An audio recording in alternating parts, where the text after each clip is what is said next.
जय शनिदेव। शनिदेव को ग्रहों का राजा कहा जाता है। भगवान भोलेनाथ ने इन्हें न्याय के देवता की उपाधि दी है। शनिदेव को बहुत जल्दी क्रोध आता है। इसी क्रोध की वजह से पिता सूर्य से इनकी नाराजगी बनी रहती है। इनके क्रोध से सभी बचने की कोशिश करते हैं, वरना व्यक्ति पर मुसीबतों का पहाड़ टूट पड़ता है। इन्हें प्रसन्न करने के लिए शनिवार व्रत रखा जाता है। शनिदेव व्रत कथा। एक बार सभी 9 ग्रहों सूर्य, चंद्र, मंगल, बुध, बृहस्पति, शुक्र, शनि, राहु और केतु में बहस हो गई, कौन सबसे बड़ा है। आपस में लड़ने के बाद सभी देवराज इंद्र के पास पहुंच गए। इंद्र असमंजस की स्थिति में निर्णय नहीं दे पाए, परंतु उन्होंने सभी ग्रहों को सुझाव दिया कि पृथ्वी पर राजा विक्रमादित्य है, वो ही इनका फैसला कर सकते हैं, क्योंकि वो बहुत ही न्यायप्रिय राजा है। सभी पृथ्वी पर राजा विक्रमादित्य के पास गए, अपने आने का कारण बताया। राजा उनकी समस्या को सुनकर बहुत परेशान हो गए। उनका चिंतित होना भी लाजमी था, क्योंकि जिसको भी किसी से छोटा बताया वही गुस्सा कर जाएगा। राजा के काफी सोच विचार के बाद उन्हें एक उपाय सूझा। उन्होंने स्वर्ण, रजत, कांच, पीतल, सीसा, रांगा, जस्ता, अभ्रक और लोह से 9 सिंहासन का निर्माण कराया। उन्हें उपयुक्त क्रम में रख दिया।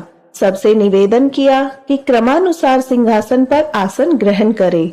शर्त रखी गई कि जो सबसे अंतिम में सिंहासन पर आसन ग्रहण करेगा वही सबसे छोटा माना जाएगा, जिसकी वजह से शनिदेव सबसे बाद में आसन प्राप्त कर सके और सबसे छोटे कहलाए। क्रोध के आवेश में शनिदेव ने सोचा, राजा ने यह सब जानबूझकर किया है। कुपित होकर राजा से कहा, राजा तू मुझे नहीं जानता। सूर्य एक राशि में 1 महीना, चंद्रमा 2.25 महीना 2 दिन, मंगल 1.5 महीना, बृहस्पति 13 महीने और बुध और शुक्र 1-1 महीने विचरण करते हैं, लेकिन मैं 2.5 से 7.5 साल तक रहता हूँ। मैंने बड़े बड़े का विनाश किया है। श्री राम की 7.5 आने पर उन्हें जंगल जंगल भटकना पड़ा और रावण की आने पर लंका को बंदरों की सेना से परास्त होना पड़ा। क्रोधित शनिदेव ने राजा से कहा, अब आपको सावधान रहने की जरूरत है। इतना कहकर शनिदेव कुपित अवस्था में वहां से चले गए। समय गुजरता गया। काल चक्र का पहिया घूमते हुए राजा की 7.5 आ ही गई। तब शनिदेव घोड़ों का सौदागर बनकर राजा के राज्य में गए। उनके साथ अच्छी नस्ल के बहुत सारे घोड़े थे। जब राजा को सौदागर के घोड़ों का पता चला तो अश्वपाल को अच्छे घोड़े खरीदने के लिए भेजा। अश्वपाल ने कई अच्छे घोड़े खरीदे। इसके अलावा सौदागर ने उपहार स्वरूप एक उस सर्वोत्तम नस्ल के घोड़े की सवारी हेतु राजा को दे दिया। राजा विक्रमादित्य जैसे ही उस घोड़े पर बैठे, वह सरपट वन की ओर भागने लगा। जंगल के अंदर पहुंचकर वह गायब हो गया। भूख प्यास की स्थिति में राजा जंगल में भटकते रहे। अचानक उन्हें एक ग्वाला दिखाई दिया, जिसने राजा की प्यास बुझाई। राजा ने प्रसन्नता में उसे अपनी अंगूठी देकर नगर की तरफ चले गए। वहां एक सेठ की दुकान पर पहुंचकर उन्होंने जल पिया और अपना नाम वीका बताया। भाग्यवश उस दिन सेठ की खूब आमदनी हुई। सेठ खुश होकर उन्हें अपने साथ घर ले गया। सेठ के घर में खूंटी पर एक हार टंगा था, जिसको खूंटी निगल रही थी। कुछ ही देर में हार पूरी तरह से गायब हो गया। सेठ वापस आया तो हार गायब था। उसे लगा कि वीका ने ही उसे चुराया है। सेठ ने वीका को कोतवाल से पकड़वा दिया और दंड स्वरूप राजा उसे चोर समझकर हाथ पैर कटवा दिए। अपंग अवस्था में उसे नगर के बाहर फेंक दिया गया। तभी वहां से एक तेली निकला। उसने वीका को अपनी गाड़ी में बिठा लिया। वीका अपनी जीभ से बैलों को हाँकने लगा। कुछ समय पश्चात राजा की शनि दशा समाप्त हो गई। वर्षा काल आने पर वीका मल्हार गाने लगा। एक नगर की राजकुमारी मनभावनी ने मल्हार सुनकर मन ही मन प्रण किया कि जो भी यह राग गा रहा है वो उसी से विवाह करेगी। उन्होंने दासियों को खोजने के लिए भेजा, परंतु वापिस आकर उन सब ने बताया कि वह एक अपंग आदमी है। राजकुमारी यह जानकर भी नहीं मानी। अगले ही दिन वह अनशन पर बैठ गई।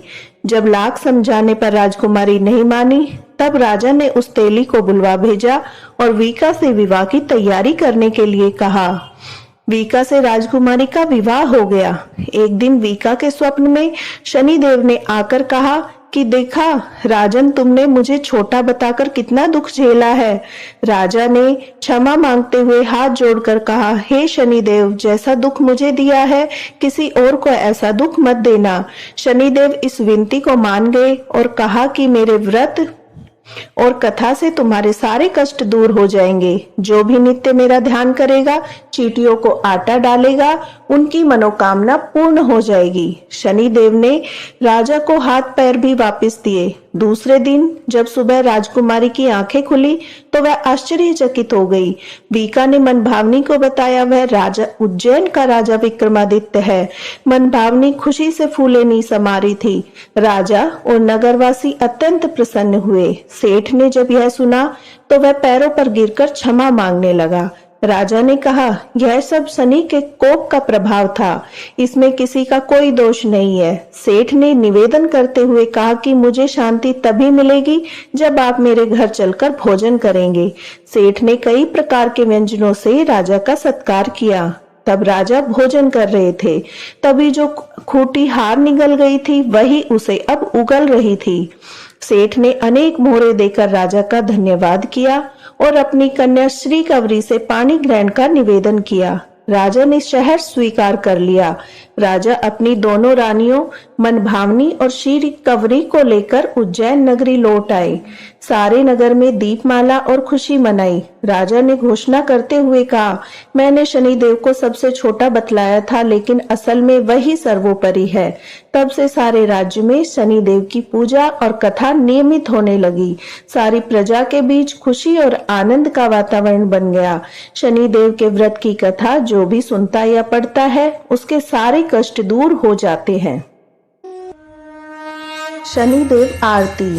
जय जय श्री शनिदेव भक्तन हितकारी, सूरज के पुत्र प्रभु छाया में तारी। जय देव जय देव।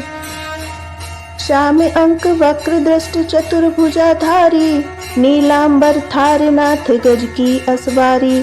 श्याम अंक वक्र दृष्ट चतुर्भुजाधारी, नीलांबर धारनाथ गज की असवारी। जय देव जय देव। जय जय श्री शनिदेव भक्तन हितकारी, सूरज के पुत्र प्रभु छाया में तारी। जय देव जय देव। कीट मुकुट शीश रजत दीपत लीलारी, मुक्तन की माला गले शोभित बलिहारी। कीट मुकुट शीश रजत दीपत लीलारी, मुक्तन की माला गले शोभित बलिहारी। जय देव जय देव। जय जय श्री शनिदेव भक्तन हितकारी, सूरज के पुत्र प्रभु छाया में तारी। जय देव जय देव। मोदक मिष्ठान पान चढ़त है सुपारी, लोहा तिल तेल उड़द महिषी अति प्यारी। मोदक मिष्ठान पान चढ़त है सुपारी, लोहा तिल तेल उड़द महिषी अति प्यारी। जय देव जय देव। जय जय श्री शनिदेव भक्तन हितकारी, सूरज के पुत्र प्रभु छाया में तारी। जय देव जय देव। देव दनुज ऋषि मुनि सुमिरन नर नारी, विश्वनाथ धरत ध्यान शरण है तुम्हारी। देव दनुज ऋषि मुनि सुमिरन नर नारी, विश्वनाथ धरत ध्यान शरण है तुम्हारी। जय देव जय देव। जय जय श्री शनिदेव भक्तन हितकारी, सूरज के पुत्र प्रभु छाया में तारी। जय देव जय देव। बोलिए शनिदेव महाराज की जय। हनुमान जी की जय।